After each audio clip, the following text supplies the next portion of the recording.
Folks, welcome into sportsbookreview.com. It is Monday. It is a new football week. We have a Monday night football game, but this is the opening line show, and I am excited to be with my counterpart here. I'm Donnie RightSide along with Kyle Purviance. We're going to set the table here on week 3, but before we get to that, we are going to talk a little bit of Monday night football action. Is it a great game? No, but since football is on the agenda, it is a great day, Kyle. Looking forward to another week. Had some success in week 2 again, buddy.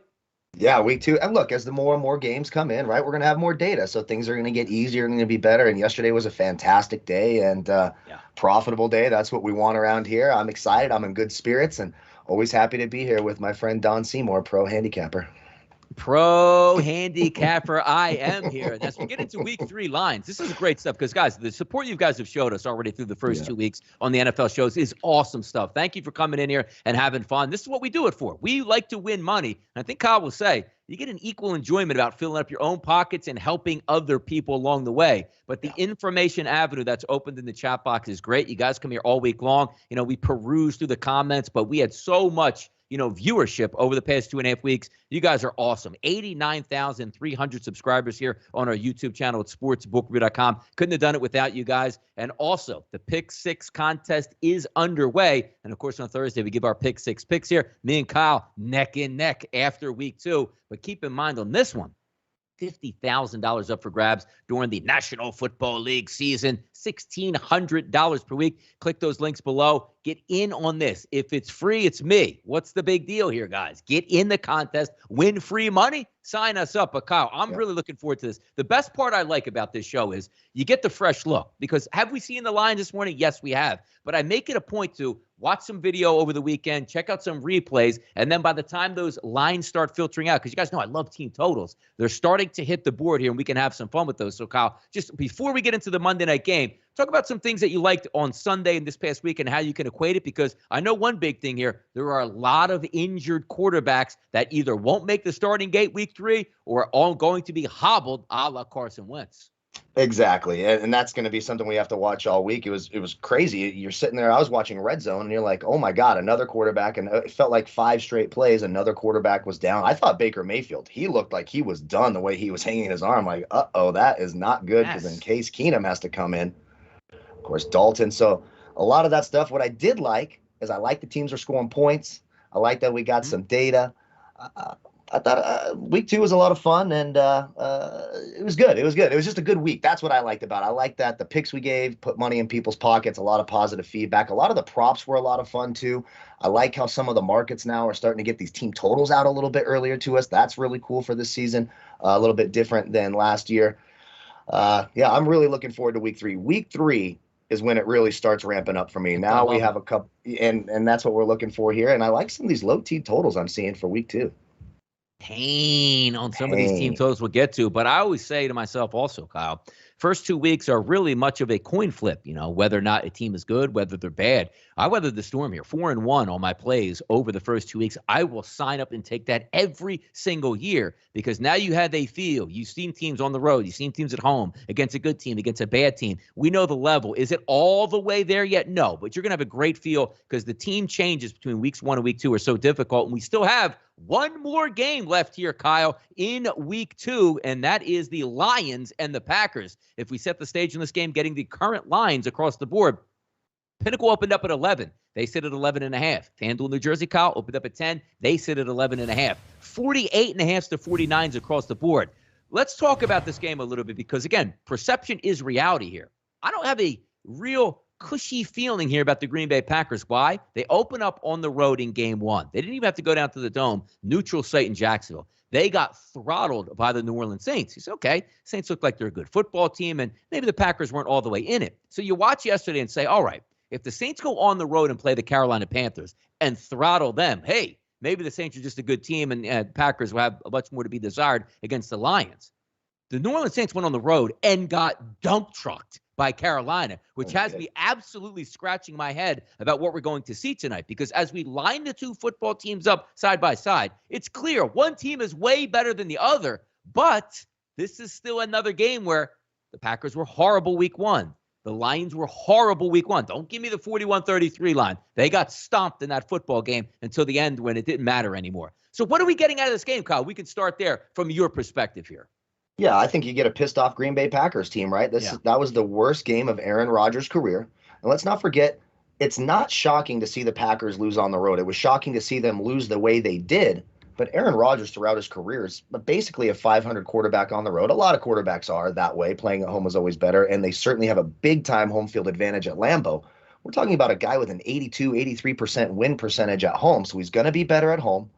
You know he's got to be tired about hearing about the week he had. I mean, 1.3 fantasy points from Aaron Rodgers getting replaced by Jordan Love late in the game. You think he's happy watching Jordan Love take snaps at the end of that game while they're getting blown out? It's the whole reason he was mad in the first place is they traded up and drafted him in the first round without consulting with him. He's going to have a chip on his shoulder. They're much better at home. The strengths of the Packers, that passing attack, Rodgers, Devontae Adams, they get the best matchup you can possibly have on paper with that Detroit Lions secondary tonight. So do I feel great laying 11.5 after what we saw out of the Packers? No. You're not getting a great value in the first half either. Sometimes when you see these double-digit spreads, you're like, oh, maybe I can get a break and get it under a touchdown in the first half. That's not the case. Those are 7s and 7.5s pretty solidly across the board. So it's a tough one to pick sides. I do expect there to be points. I think Detroit can move the ball. Look, the Packers struggle against the run. They're always going to. It looks like DeAndre Swift is going to be fine, is going to play. Of course, everyone's favorite Packer, Jamal Williams, will be back in Green Bay playing against his former team. The Lions should be able to move the ball. They don't have a ton of great weapons on the outside, but you sort of saw when they got rolling last week, the Amon-Ra St. Browns, they won't have Tyrell Williams tonight. It's going to be, they may not even have Khalif Raymond. That's never a good sign when Khalif Raymond's a major injury report for your offense. That just tells you how devoid of weapons they are. But I think there should be some points in this game. I sort of lean to the over. If I'm picking a side, the proverbial gun to my head, I'm taking the Packers. I just think they're going to be pissed off and they're going to be rolling on all cylinders. Tough place to play on primetime on the road at Lambeau Field.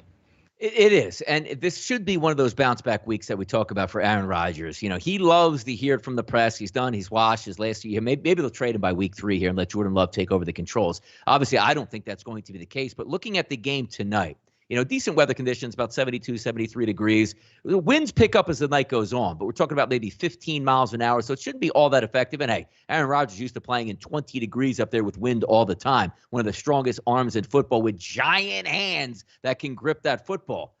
We looked at the Lions last week. The San Francisco 49ers, who played Philadelphia yesterday, 2-0, the fantastic. But they looked like they were a little bit sluggish on offense. They weren't sluggish against that Lions defense, who is now injured as well in the back end. Jeff Okudah, who was terrible in his rookie year, even worse this year, going down with an injury. So now you're playing, mixed, revolving chairs in that secondary. That never adds up well against a team that should be rested and ready to go and angry on their home field. Also, Kyle, we take a look at last year. Lambeau Field empty. This year, 60,000, 70,000 fans. They expect a good performance. I expect Aaron Rodgers to be on point tonight.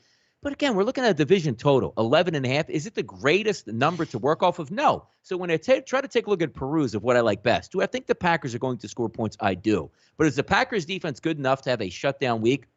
6 points, 9 points, 12 points. I'm not so sure. Looking at the FanDuel Sportsbook currently right now, you can get a team total on the Lions, Kyle, at 17 at -120. That seems like a doable number. 2 touchdowns and a field goal, and we would like it even better, Kyle, if they were getting blown out in fashion, because You saw last week, they were getting hammered, but they didn't give up. This wasn't like it's go to our bench and, let the rest of the guys play it out. At least they hung in there to the end, which may be one of those things that we need tonight. And also, taking a look at some prop bets tonight to try to look at as well.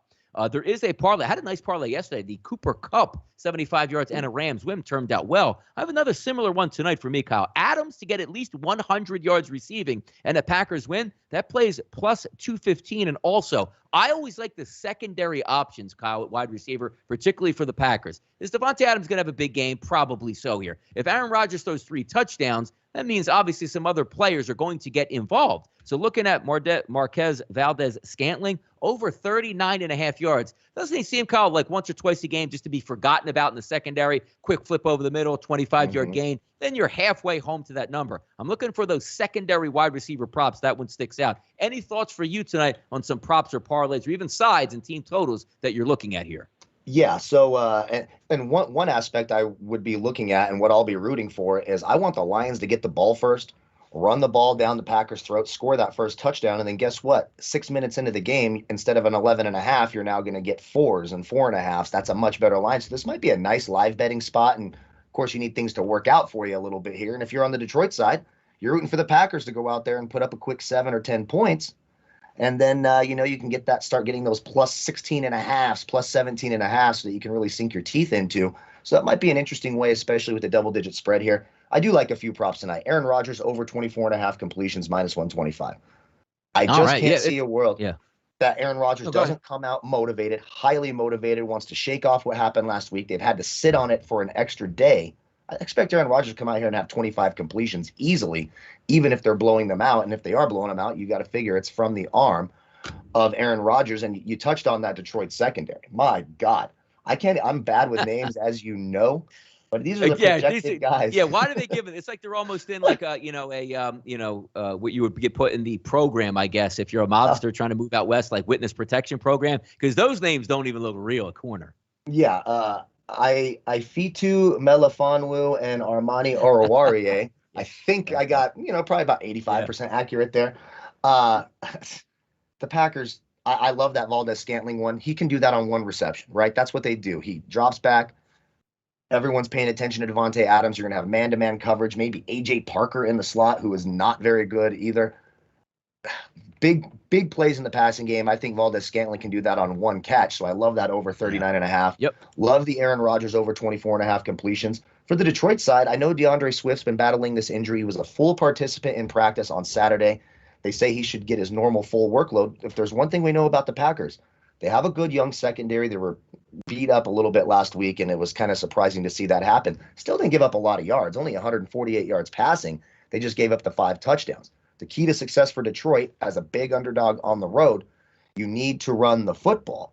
So DeAndre Swift over 41.5 yards rushing. I mean, he should have that by halftime if they're running the offense they should run, that they need to be running here. It's at minus 115. They've always struggled against the run. They did nothing to address that in the offseason. They'll continue to be soft in the middle. That's why, we'll talk about that 49er Packer game next week. I like DeAndre Swift quite a bit, over 41.5 yards. And when we get to the receiving yards, I'm taking, Devontae Adams, over 90.5 I'm looking at right here. Yeah, you can sign me up for that. He should have a massive game. Yeah. Some books are pulling it down and readjusting it here. I like the one you said, over 100 yards and the Packers to win. And I always like these big-time long shots, and there's one that stood out for me, and I think it's really, really interesting. And it's on the Detroit side. It's at plus 7,100. So don't go crazy here, okay? A lot of things need to go right. Packers struggle against the run. DeAndre Swift to have 100 yards rushing and 2 touchdowns, and the Lions to score over 17 points, plus 7,100. I think that could realistically happen, and the Packers still beat the brakes off the Lions. I thought that was an interesting one, and when I threw a few bucks on that just to have some fun. Yeah, there should be one to pay attention to. And also, as to my behind the scenes, it's time to get some odds boosts on the board today. And there's a couple interesting ones here that we have, Kyle, particularly. Take a look at the Caesars Sportsbook. And we're going to go across a lot of books here to try to find you guys some easy victories or some path to victories that make sense, whether they're big or they're little. Take this one out. Monday Night Football Super Boost, which is a max bet of $25. Kyle, we talked about it before the show. Aaron Rodgers over 1.5 touchdown passes tonight at plus 100.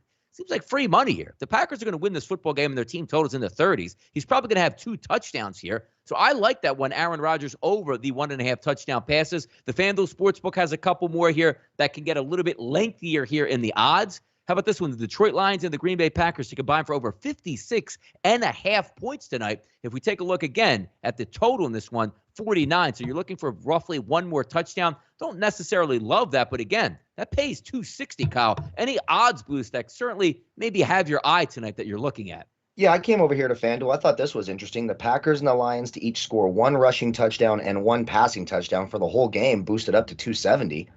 I see a rushing touchdown by both teams. Aaron Jones, A.J. Dillon, Jamal Williams, Swift on the other side. And, of course, we're expecting the Packers to be out in front in this game. The Lions are going to have to throw passing touchdowns. I mean, they gave up 5 in week 1, and, of course, we know the struggles in that Packers secondary. So I think each team to have a rushing and passing touchdown plus 270 makes a lot of sense.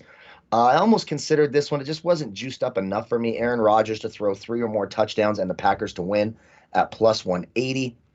I just want a better number if I'm eating 3 touchdowns and a win. It just wasn't high enough for me, but I do think it makes sense and something that if you sprinkle money on, you have a good shot at winning.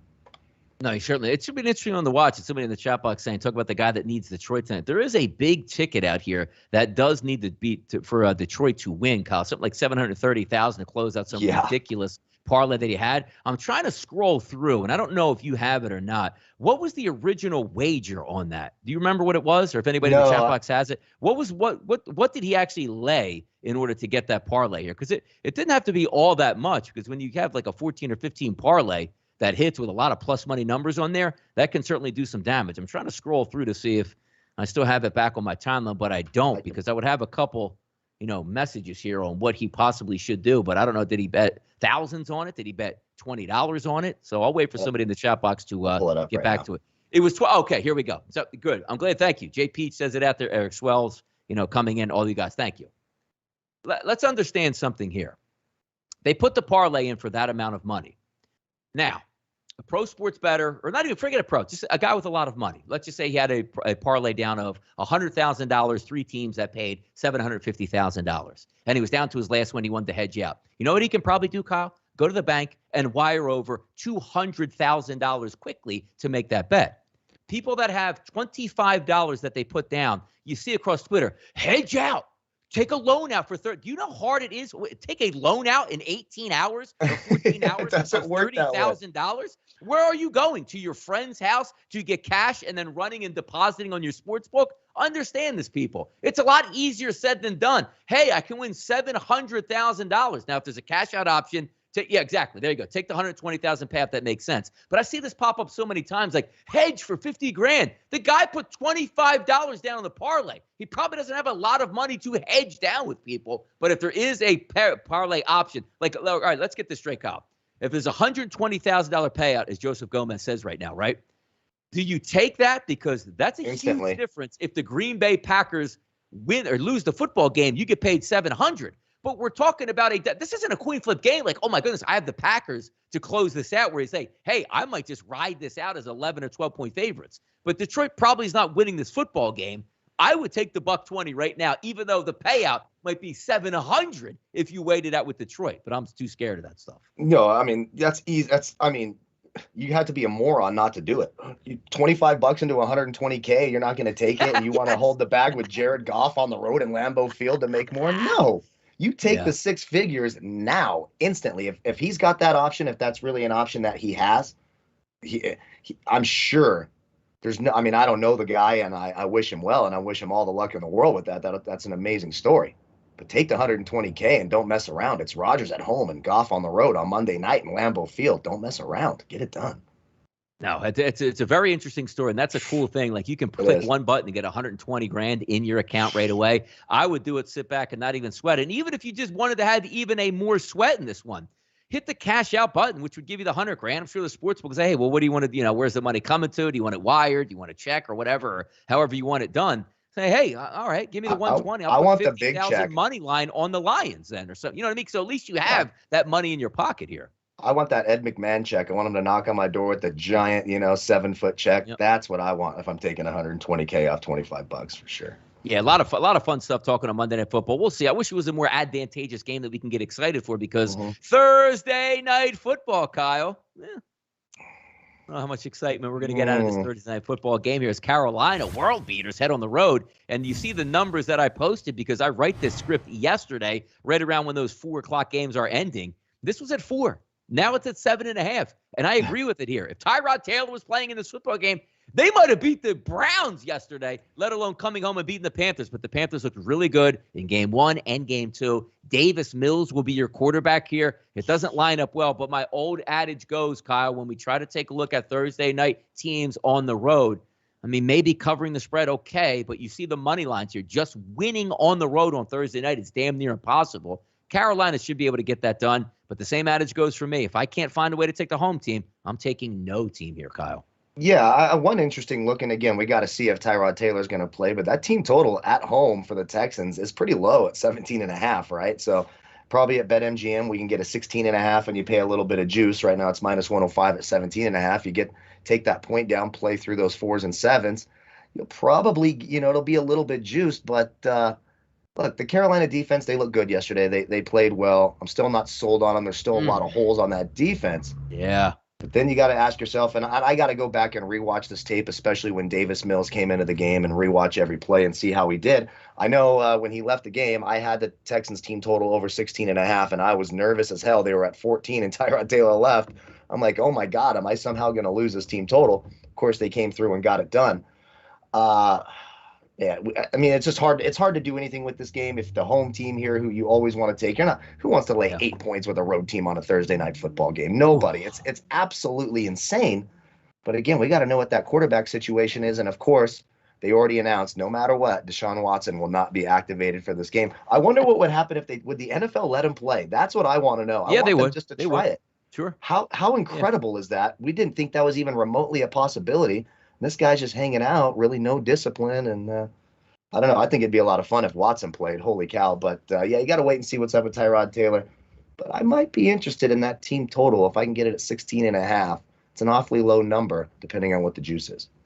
That's be interesting because Carolina's defense has been lights out the first 2 weeks. So now with Davis Mills, I mean, that might be a really painful experience trying to take it because they were trying to still factor in how good the Carolina Panthers are. Played a really bad Jets football team, hammered them, played a really good, or what we thought was a good New Orleans team coming off their week 1 dismantling of the Green Bay Packers and hammered them as well. This team's going to go as far, not as Sam Darnold takes them, but is that run CMC, Christian McCaffrey in the backfield, who left the game for a little bit on Sunday, maybe concussion thoughts, but it looks like it was just an IV because it was hot. Why? Because his usage rate is through the moon. That's what it's going to have to be here. We'll see how healthy he can be for the season, but I'm pretty impressed so far from what I see. Let's keep going here and get to the Sunday NFL games. And how about this one? Arizona and Jacksonville, Kyle, opened up at that 6.5 price, now sits at 7.5 across the board, NA52. Arizona is so much fun for me to watch. This game does not surprise me, but again, a road team going, Arizona from dome to outdoors looked pretty good, obviously, versus Tennessee, then pretty good again. They actually should have lost the football game against Minnesota, but that offense is in full gear. I don't know what the Jacksonville Jaguars are going to be able to bring to the table and how really good overall the Denver Broncos defense is, but I think the Denver Broncos defense obviously better than the Arizona Cardinals defense. And week 3 of the regime with Urban Meyer and Trevor Lawrence, could they bounce back? Possibly. But I don't know how to feel early in the week. And this is great that we get to talk about it. It seems like a lot of points on the road for a road team, and it still seems like the 52. I don't know how you go under when Arizona is playing at this point here. Yeah, exactly. And the problem is, can Jacksonville move the ball? But their defense is leaky, and we saw it yesterday. The Vikings have skill players all around, but you can score on that Vikings defense or on that Cardinals defense, and by all accounts, they should have lost the game. It was crazy. We were kind of watching in the same window. I had a little parlay, or a buddy of mine had a parlay where he needed the Chargers to win and the Cardinals to win. We get the missed field goal by Joseph, and then Zerline bangs through a 56-yarder while Joseph misses a 34-yarder. Really, really strange times, but that's what kickers do to you here. Right now, just from what, and I have to rewatch that Jacksonville-Denver game, but there's nothing impressive about that team. They look outcoached in every game. Their players look overmatched. Their defense is absolutely terrible. Looking at the Cardinals team totals open up at 30.5, and it's hard to imagine them not getting there against this Jacksonville defense, right? So do you like taking West Coast teams who travel to the East Coast and play the early game after an emotional game like that? Not so much.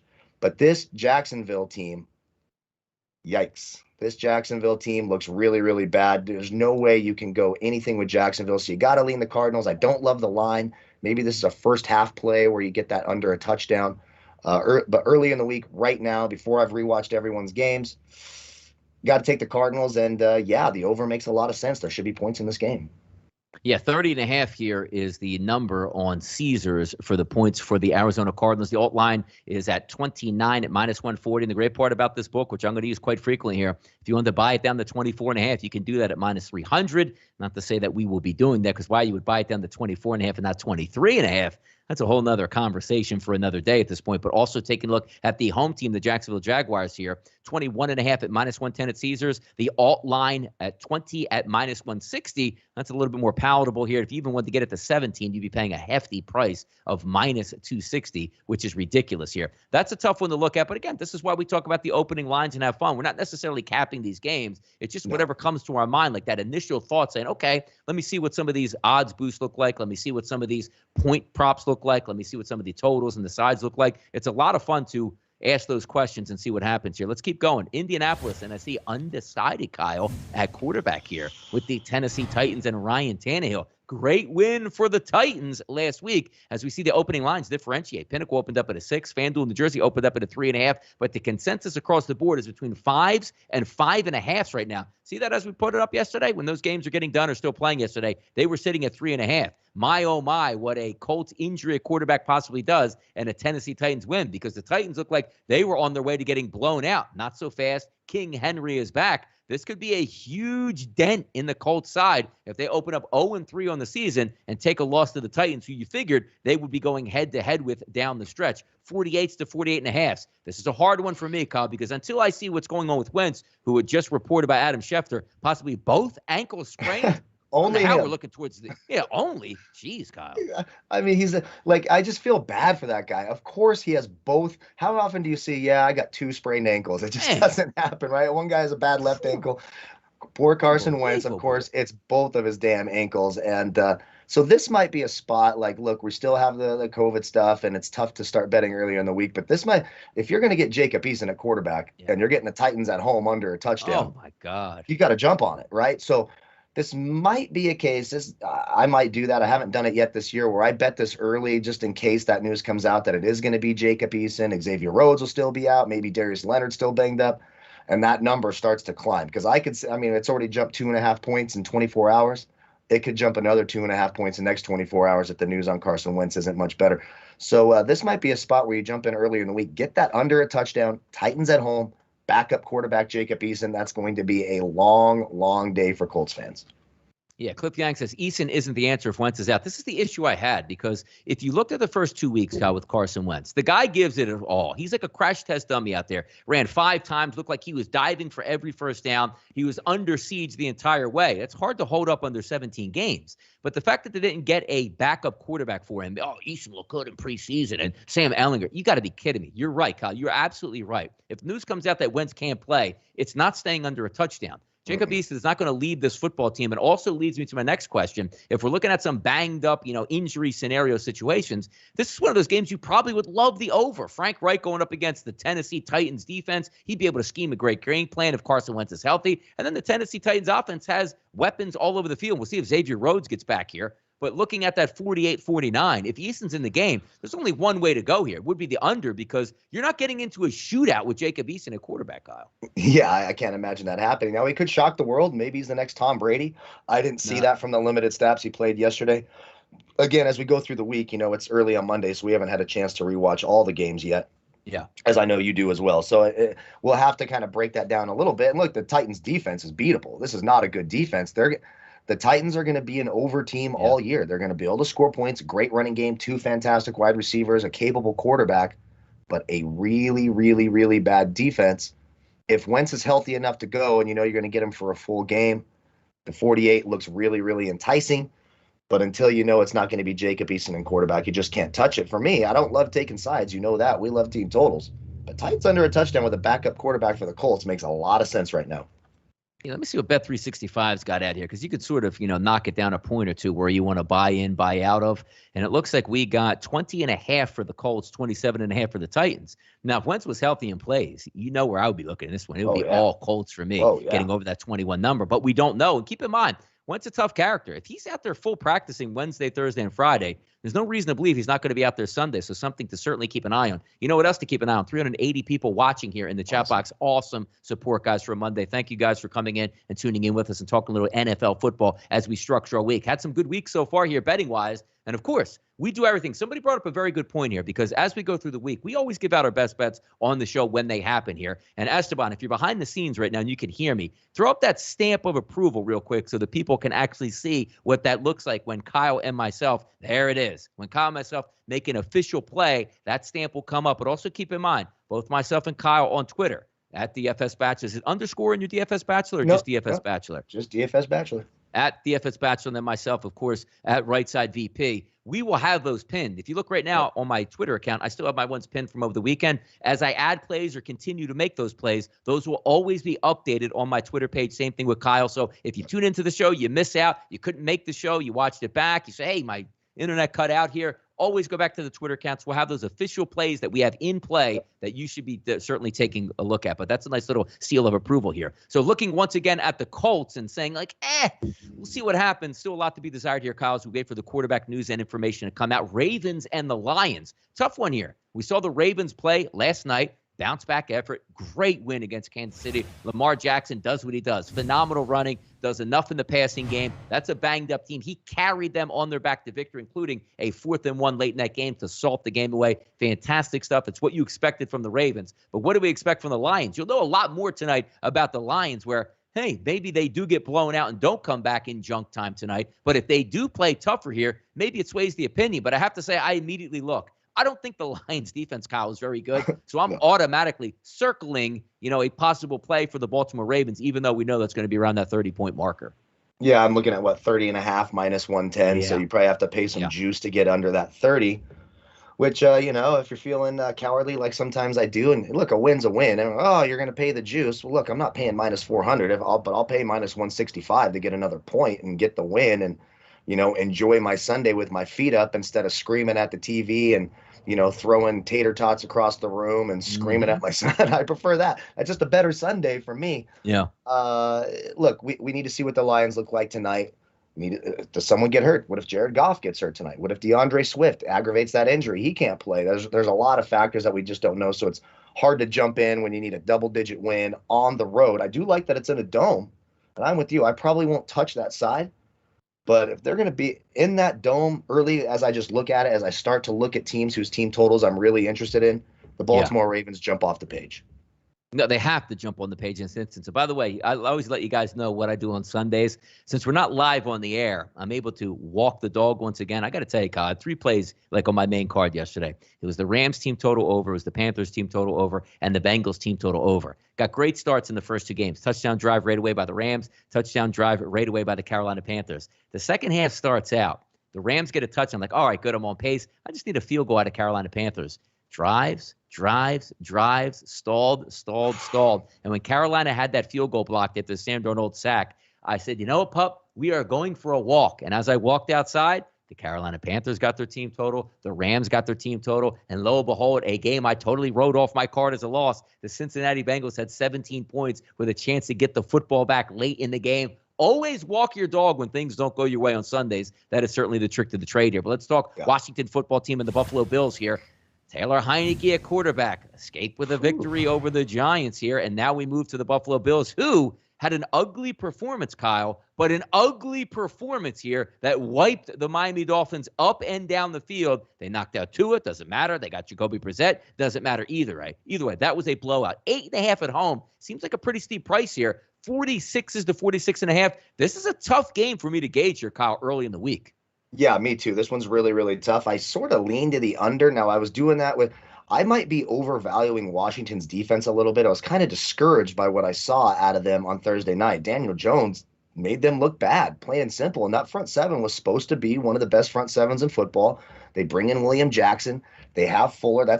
On paper, that is a nice defense, but they haven't really played up to it yet. And this is a big test in Buffalo. Tough game. This will be one of the games I'll have the least amount of interest in this week. Whoa. Just too tough to call. Just not big on Buffalo, Washington. And look, I love Josh Allen. I like the Bills. It was one of my plays of the day yesterday was the under in that game. So I appreciate that defense getting it done and knocking Tua out. And I start to get nervous. I'm like, damn, how many points are the Bills going to score? Are they going to score 49 points and just ruin all of this? I was really concerned. That's why I sent out a tweet I'm looking and all these games are halfway through the third quarter. The Bills Dolphins are still in the second quarter. I'm like, what the hell is going on here? Let's move this thing along so we can get this under and cash out, which we did. It's a tough one. Right now I lean the under early in the week. Of course, the Bills would be the side. Do I want to lay 10 points? Not yet. I need to go look, Taylor Heineke, the Giants defense is good too. And they put up 30 points in that game. I was impressive in my opinion on Thursday night by that offense. I'm going to have to take a look and see. This might be one of those ones where I don't touch this game unless I live bet it. Maybe Washington scores early and I can get a better price on Buffalo. But right now, earlier in the week, one of the games I just don't have a lot of interest in. Caesars Sportsbook here listed at 17.5 as a team total for the football team and a 16 on the alt line at -170. Let's get some early weather reports out here in Buffalo. Possible light rain to drizzle during the game. 59 degrees at kickoff. So we're starting to turn to some fall weather here, and that certainly could make a difference. If we're looking from a Buffalo Bills perspective, 27.5, Kyle, -115. And then the alt line here at 26 at -160. Happy with the Buffalo Bills' performance last week. If the Dolphins pressed them, Kyle, they might have been able to get into that 40-45 range. We'll see if Washington can do that. But wouldn't this have been the perfect game that Fitzpatrick under quarterback? Just air it out against a good defense. Touchdowns, interceptions, turnovers, big plays both ways. We'll see if that happens. But the one thing I'm a little worried about is the Washington secondary here. If that front seven is not getting home against your offensive line, you can do some damage against that secondary. And there's some weapons that the Buffalo Bills certainly do have. So I know, Kyle, you're not interested in that one. It'll be a good football game. We'll see if some of those things open up. But if that line continues to drop, Heineke can make some plays with his feet. 16 points isn't a ton. But having said that, the Bills just pitched a shutout last weekend and are coming back home. Saints and the Patriots. What a fascinating game this game is here. As I was writing it up, Saints were +1 against the Patriots. Now we take a look across the board. We're seeing -3s. If you took a look at the New England Patriots against the New York Jets last week, I like to take this game and throw it out the window because Bill Belichick sat back and go, the Jets are very underwhelming right now. They have a rookie quarterback. Let's just let them make the mistakes. And Mac Jones, very calming presence back there. Knew he just had to throw short all game, hand the football off. They'll turn it over. We'll win the football game, which is exactly what took place here. Now you're taking a look. What are we getting out of the New Orleans Saints, though? This is the crux of the argument for week 3 now. Good Saints performance, great Saints performance week 1. Horrendous performance week 2. Now going on the road against Bill Belichick. If I'm looking at the way New Orleans was using their offense last week, Alvin Kamara did nothing in that game. The wide receivers were getting blanketed. Now you're getting another good defense. 43s make a lot of sense here across the board, Kyle, in this game. Yeah, I agree. And actually early in the week, that Patriots team total that's sitting at 22.5 here at -120. Where I'd probably go. I think they get to 24 points. It depends on, is Marshawn Lattimore going to be back? Are some of these big heavy hitters for that Saints team? When they're healthy, the Saints are a very good defense. We saw that in week 1. Now, again, it's hard to put, especially after what we saw yesterday, and we still got to see what Green Bay looks like tonight. It's hard to put a little weight into that. It just seems to me like that it was just a lethargic, unprepared, sort of thinking they're going to show up. The Saints are, not playing in their home stadium. We're not in the Superdome, and they just weren't ready, and they were very, very lethargic. So it's hard to put a lot of weight into that. But when you watch that Saints defense yesterday, we talked about on the morning show, there are going to be holes in that secondary. The weapons for Carolina are going to be open, and I'll be damned if they weren't. The entire game, the Ken Crawleys of the world, et cetera, are not professional defensive backs that are going to stop teams. I was bailed out. Patriots team total was one of my favorite plays yesterday, plays of the day. They got that field goal late. I was nervous they weren't going to kick it, but thank you, Bill, for kicking it and getting to 25. Thank you so much. But I think you can get to 24 points on the Saints team. And you got to expect the Saints offense will look a little bit better next week after how bad they were this week. Sean Payton's going to get those guys ready to go. So early in the week, I would lean the Patriots as a side, but I really like that Patriots team total as it sits at 22.5 at -120. No, it certainly makes a lot of sense in that fashion. But also, what are we going to get, Kyle? We're waiting for the Patriots. I liked Mac Jones week 1, even liked him week 2 because he didn't have to do that much. Is he going to have that same MO? Because from what I'm seeing out of the New Orleans Saints, did they have to really push the envelope on offense? It seems like you could just wait the Saints offense out right now. Yeah, and that would be the concern, right, early on. And maybe we start seeing more Taysom Hill. I mean, Jameis just looked lost, and he was back to Jameis, just chucking it up, doing whatever he wanted. But that's another. Bill Belichick schemes beautifully against quarterbacks. So another reason to maybe like that Patriots team total, pick sixes and turnovers. If you're going to get good field position because Jameis Winston is making these mistakes, makes it a whole lot easier to score. Under 24 points there just makes sense to me. At 3 touchdowns and a field goal, I'd be surprised if the Patriots can't get there. Again, I got to rewatch the tape just early on, but as I'm looking at the games for the first time on Monday, that team total looked a little low to me and stands out. And for that matter, you get the Saints at 20.5 if you think the Saints can get 3 touchdowns. Now, I need to see more before I jump on that. But I do like that Patriots at 22.5. I think that offense can move the ball, and there's a lot of injuries for that Saints defense. Keep an eye on Marshawn Lattimore. That's a huge injury. If he's not there, that Saints defense is vulnerable, and the Patriots should be able to get to 24 points. Yeah, we'll see what happens in that because I'm very interested to see because you know me, sometimes I'm a glutton for punishment at sometimes with these team totals that make a lot of sense. If that Saints number drops down low, maybe you are getting those a little bit devalued here. Let's take a look at the Chargers and the Chiefs. First thing that comes to mind in this game for me, Kyle, is points, and more points. I love Justin Herbert. I love Patrick Mahomes. A 55.5 that's going to be across the board. Opening numbers here offshore, 7 with some juice. From FanDuel, same thing here with Pinnacle, where now it looks like we're settling at that 6.5 number, not trusting that Kansas City defense. The one thing I do know, the Chargers will move the football. The one thing I do know also, Kansas City will move the football. These are going to be high team totals, but it seems to me that Chargers number in the mid to low 20s, Kyle, has my attention right now. Well, I'm absolutely disgusted with the Chargers. That's one game that I kind of watched on its own. And look, that total yesterday against the Cowboys, whose defense is, the Chiefs don't have a great defense, but it's better than the Cowboys. They couldn't even muster 17 points. It was absolutely pathetic. The mistakes in the red zone. I didn't like how they used Austin Eckler. Mike Williams, he looks fantastic. I love the steps they have taken to get him the ball in different scenarios instead of just doing these long balls to him and then he drops on his ankle and he's hurt for 7 weeks. There's a lot of things to like about that Chargers offense, but they were despicable yesterday. These games tend to be close. The Chargers and the Chiefs play close games. I do think there's points. I don't know if I'll take a total over 56, 55.5 all year long. It's just a little too much needs to go right for me for that to happen. And I don't love the Chiefs, around that 6.5. We talked about it. They don't cover those bigger spreads, which is why I love Baltimore so much yesterday. But early in the week, it's hard to go against the Chiefs at home by less than a touchdown. I think I would lean the Chiefs here. Keeping an eye on those team totals. 24.5, you can buy it down to 23.5. Makes a lot of sense for the Chargers. Nah, it certainly does. As the Jets are now going overhead, Kyle's house, that means it's time to get down to some business tonight. And that's between the Falcons and the Giants. Look, usually we don't look towards these teams to try to bet here, Kyle, but I have to say it's opening my eyes to a possible team total on both sides of the football in this one. -3s across the board, some 3.5 showing up for the New York Giants. If you take a look at Atlanta, did I like what they did on Sunday? No, but they gave up high 40s in that game. Daniel Jones might get some running room in this game. Matt Ryan's going to have to throw the football. Is this one where I'm overcompensating at the 48.5, or do we think two bad football teams get after it on offense in this one? Yeah, that's kind of where I'm leaning right now is two bad teams get after it on offense. Hey, the Giants offense did not look bad against I might have overvalued that Washington defense, but I can tell you right now, there is exponentially more talent on that Washington defense than there is on this Atlanta defense. The Giants can score points here. It was another one. I'm like, hey, this team total is a little bit interesting to me here for the Giants. If I can get that number a little bit lower, I might be all over that. The Falcons look lost, and look, the turnovers are going to be there. You see it. They're desperate. They have to throw the ball. They're not stopping anyone. They're having to play from behind. 2 late pick sixes took away any chance of a cover yesterday. The Giants have outstanding perimeter corners in Adoree Jackson and James Bradbury. I know Terry McLaurin made James Bradbury look terrible on Thursday night. That's more of Terry McLaurin's an electric, fast guy. It's going to be tough for any corner to stop him one-on-one. But right now, I didn't think all year I was going to take a Joe Judge coach team and Daniel Jones. I swear right now, earlier in the week, I'm leaning the damn Giants here. The Falcons are so bad.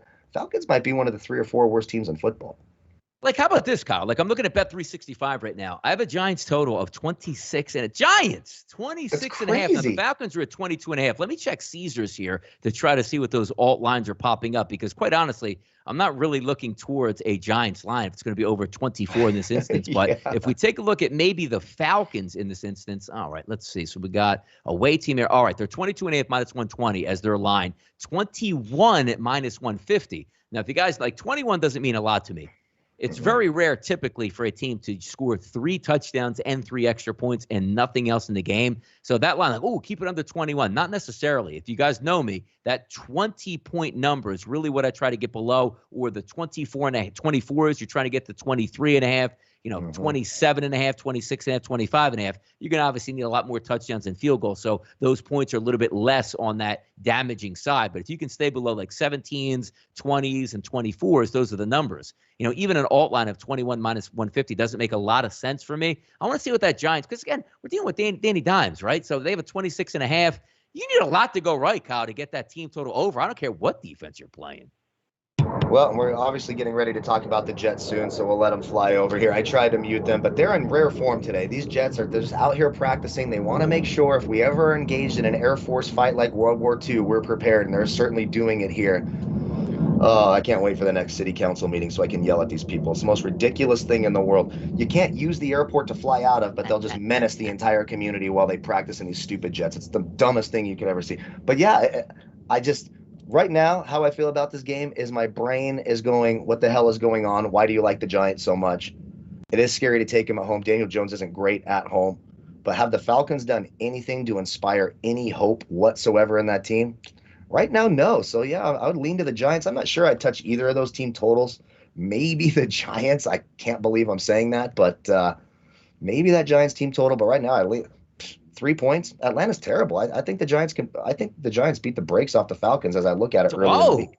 Yeah, I don't like the Falcons and also at all. keep in mind, they got the mini bye as well, too. Played on Thursday Night Football, so you get a little bit more of an added advantage there. 425 people watching live here on a Monday. Awesome. Great stuff. I know you guys enjoy. This is one of the more fun shows that we do because it's not really a capping. It's just talking some things through. Get those first notes out in the chat box as so many people are coming in, chiming in. We love to see it out here. So some good stuff going on, trading information back and forth. Bears and the Browns here coming up. Now, if we take a look at the numbers here, I don't think I did write that down right. It was at 9. So the updated current numbers here while we're doing the show, how about this one? Down to 7.5. FanDuel in New Jersey actually opened up at a 9.5 as a favorite here. Now, coming down lower because of the injury situations. We don't know if Odell Beckham's going to go. Looks like Jarvis Landry is going to be down for this game. So is this just going to be a game where you just run? Chicago Bears have a decent defense. They can stop the run. So if you're just left up with I don't want to say a half-assed wide receiving crew, but not up to par of what we anticipated, we might see a lower scoring game here. 46s across the board. Now, the one thing I have to say,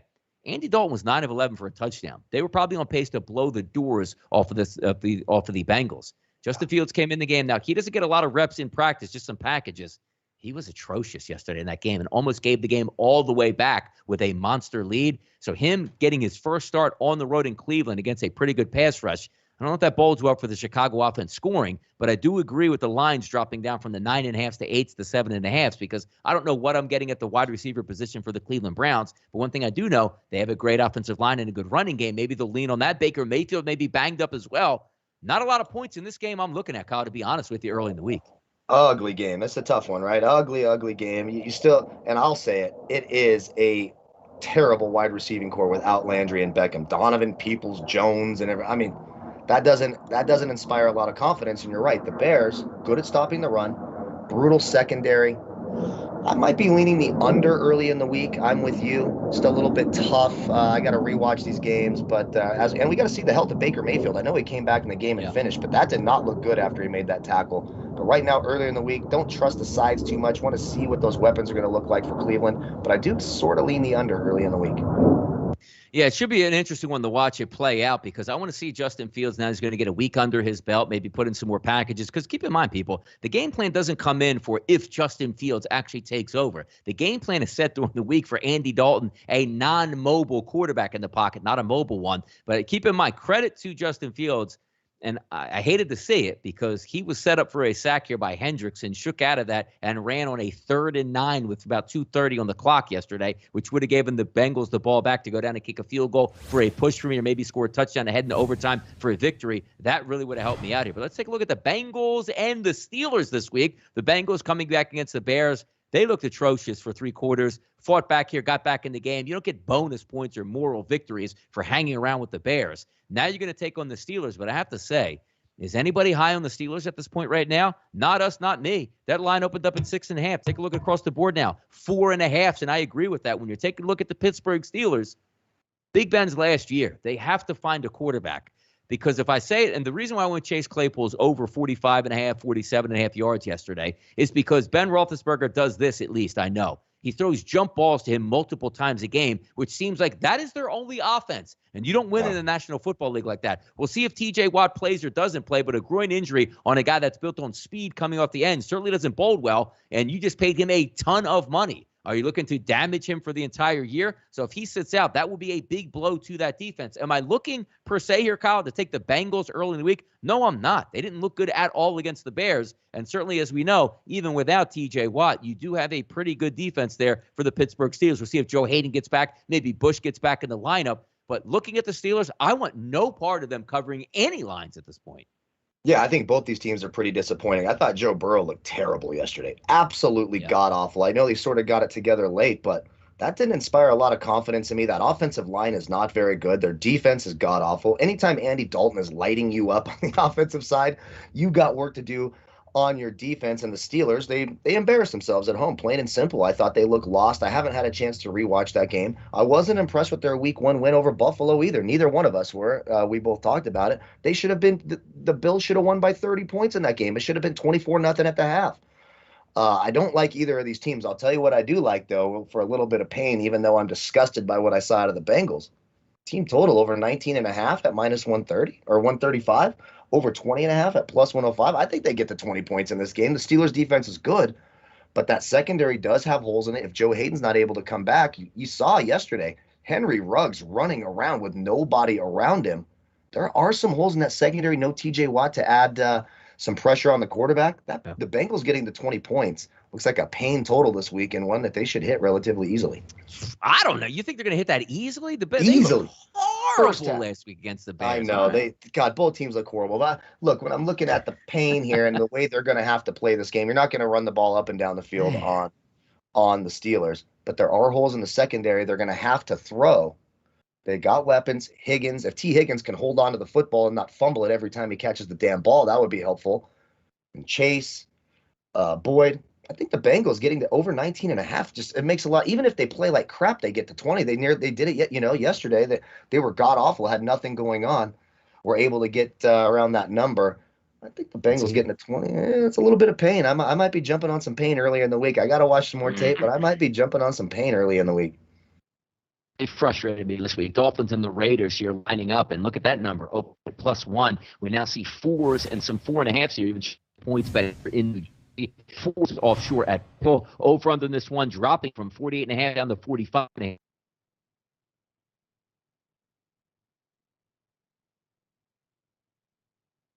Oh, no problem here. So we lost Donnie for a second here, so we'll go over this one. The Raiders and the Dolphins. And look, the big question is Tua Tagovailoa injured his ribs yesterday. Jacoby Brissett came in. They could do absolutely nothing with the ball. Of course, they got shut out 35-0. The question is, so that's why the line moves from 1 to 4. The real question is, will Tua be able to play? Does that make you like their offense a whole lot more? How does a banged up and limited Tua make you more confident than they are with Jacoby Brissett? And the Raiders, talk about a team who we thought was going to have a tough start to the season, a tough schedule on the road in Pittsburgh and Baltimore at home Monday night. They're 2-0, probably the biggest surprise 2-0 team in the league right now. But I agree with the line. I agree with the line movement. If Miami's going to have Jacoby Brissett and they're going on the road into Vegas, I think the Raiders actually get this done here. It could be a shocking 3-0, and I know our boy Abel in the chat box will absolutely love that. Yeah, question about this to me, Kyle. Are we believing in the Vegas Raiders? Because you're talking about they just knocked off 2 teams in the AFC North, the Steelers on the road and the Baltimore Ravens at home. Are we overvaluing them? Do we expect them to be a really good football team? Or is this the perfect scenario? Like, Dolphins 24-21, we should have known it was coming. Right, exactly. That's the concern. But we got to see. I don't know if I can back Jacoby Brissett on the road. That's just not something that makes me feel all that great. No. And I mean, if you can't get the ball, is it a big loss though? Is it a big loss? Well, that's the question for me, because I'm not that big on Tua either. I haven't seen anything out of him that makes me think that he's exponentially. Is he better than Jacoby Brissett? Of course he is. Almost everybody is. But is he that much better? Like, are they going to come in and score 40 with Tua and 10 with Brissett? I'm not sure they would have scored more than 14 yesterday with Tua even in the game, the way that Bills defense was playing.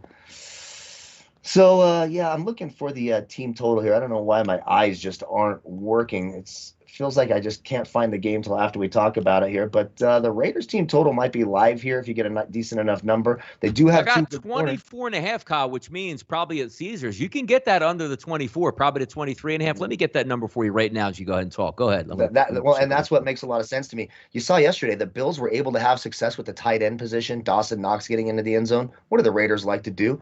They want to get the ball into Darren Waller's hands. Josh Jacobs, if he's able to come back, that will be good. And you're right, Sean. That's right. Next time that happens, then the check mark gets handed over to me. I think that's a good rule, Sean. I like that quite a bit. Trying to keep me down over here. In the chat, I can't even get on my tweet deck right now. By the way, there is no line here on Caesars listed. Possibly they don't have a line on their book because we're not sure who the quarterback is actually going to be. So we'll be able to check in that a little bit later in the week. But I want to see what the Raiders do. Are the Raiders serious? If they beat the Miami Dolphins, which means basically you beat 3 quality football teams in the NFL in your first 3 weeks, I'll take that here. So I'll certainly will do that. Yeah. Let's keep moving down the list. The Jets and the Broncos. And I don't know what else to say because, again, when we opened the lines at 8.5 yesterday as I was typing this up, we're at 11.5 across the board because people settled in on that Jets game. And let me tell you something about the Jets right now. Robert Saleh has the defense playing pretty hard right now. It's not their fault. The offense has no weapons. You can't, like Zach Wilson made a lot of bonehead throws. But what is he supposed to do? He has nothing to work with on that offense whatsoever. So now you're going to say, okay, week 1, he had the Carolina defense, which looks like world beaters at this point through 2 games. Week 2, he had the Patriots, who have Bill Belichick as their defensive coordinator and are a good defense. Week 3, Kyle, you know who he gets? The Denver Broncos defense. He's going to be like, man, thank goodness I got a huge signing bonus and I signed as the number 2 overall pick because this NFL thing isn't that much fun. Now, we're looking across the board at 41s, which I agree with. Denver should be able to roll their football helmet out here and win this game easily. But if you're looking for pain, there are 13s out there for the New York Jets, Kyle, if you want to sign up on that team total, man. Look, I think the universe is telling me I got to do it. Now, is that based on any information or anything good by the Jets? Of course not. They're the worst team in the league right. Them and Jacksonville, again, they're the 2 worst teams in the league right now. I don't think it's even close. Again, I haven't got to watch the week 2 tape, but after week 1, that's the way I felt. I'm sure I'll feel that way after week 2. Zach Wilson, what a horrible game for that. I felt bad for him yesterday. It just snowballed on him, and it was just, boy, oh boy. But, look, if you look back to 1989, that happened to Troy Aikman quite a few times in that 1-15 season, his rookie year. Things worked out okay for him. So there are examples of those bad games happening and things turning around. 13.5 for the Jets. Let's talk about. Do I think the Broncos can hit their team total at 26.5? Yeah, I do. The problem with do they need to? They might just hand it off and get out of town. That's exactly right. And it's not like Vic Fangio's like, oh yeah, I'm trying to run up the score and really be electric. Vic Fangio's an old school, boring ass head coach. So you saw it yesterday. I don't want to embarrass the other guy. Yeah, they had 1st and goal at the 5-yard line with a minute left and just ran the clock out and let it. Why not? Come on, throw it in. Get the young kid in. Get Javonte Williams his first NFL touchdown. Do something cool. Not Vic Fangio. Vic Fangio will punt from the other team's 20-yard line, for Christ's sake. So that's the problem there. But I got to tell you, we like to have fun on this show. Anytime you get an NFL team, they need 13.5 points. They need 2 touchdowns in a whole game, even if they're getting beaten 50-7. Maybe they get a touchdown. I might have some pain this week. We'll have to wait on Thursday. Tune in Thursday to see if this gets the seal of approval. But I might be on that Jets 13.5. All right, 3 games left to go over here on this card. The Bucs and the Rams. What a game. And, of course, we're not going to cap these games. These are just designed to get your initial thoughts out on the board. Tampa Bay getting points here, +1, +1.5, going to the Rams. This is an awesome – I like the defenses on both sides, but I love the offenses on both sides as well. We're looking at that 54.5 number, which I guess you could say playoff-type atmosphere, maybe closer to the vest. But who's slowing anybody down? Let's be honest here. If both of these offense, Tom Brady and Matthew Stafford are on point, it doesn't really matter who the defense is out here. They are going to move and shake. But I have to say, early in the week, to be honest with you, Kyle, I'm looking more towards the Tampa Bay team total than I would the Rams right now. I just think Brady is just operating like a machine out here. Now, will Matthew Stafford have to dial it up? But the weapons, right? The weapons are more on the Tampa Bay side. Tampa's going to hand off to Fournette and Jones and, just try to keep the game even that way. But 3 wide receivers that can dominate, 3 legitimate tight ends and a good offensive line, and Brady a quarterback. Early in the week, I'm looking towards the Bucs more than the Rams, Kyle. I'm going to go the other side. Early in the week, I'm leaning towards the Rams just a little bit more but not that I don't think the Bucs can score on anybody, because I do. Yeah. But for me, is when you look at these 2 teams, they both are sensational at throwing the ball. The Rams have a competent, good, solid secondary. The Buccaneers, not so much. So I give the slight advantage to that Buccaneers secondary and defense. Just, when you have a Ramsey and a Darius Williams compared to Russ Cockrell and whatever the hell else Tampa Bay is throwing out there, slight advantage there. Both team totals sitting here at 27.5. Early in the week, I'm leaning Rams. I have to go and rewatch that full game, and I want to see what the Falcons were able to do with that secondary, and I want to rewatch that Colts game too, because the Rams gave up some plays that you don't expect a good defense like them to give up. So it's an interesting game, leaning Rams early. Won. Yeah, they should have. You're right. Should have won that game. Right. They gave up point. They had, but basically first and goal twice from the one and got no points out of it. Yep. A good football team punches those in, and you take a loss here. Seattle Seahawks and the Vikings, Kyle. How about this one? 55 as a number. Seattle as a slight favorite here. Opened up at 2.5 at FanDuel. Now sits at 1.5. Some ones across the board. And as I said, a 55.5 total. If we're looking at the sides here from a team total perspective in this game, 27.5 for the Seahawks, 26.5 for the Vikings. I see points in this game. This should be a fun shootout. Yeah, I agree. Lean the over. I like both teams' team total. They're both circled on my board. We saw the Vikings defense, tons of holes in that up and down the field. Seattle, going to be a little frustrated. They lost at home. You just don't see that very often. What's the best part about this game?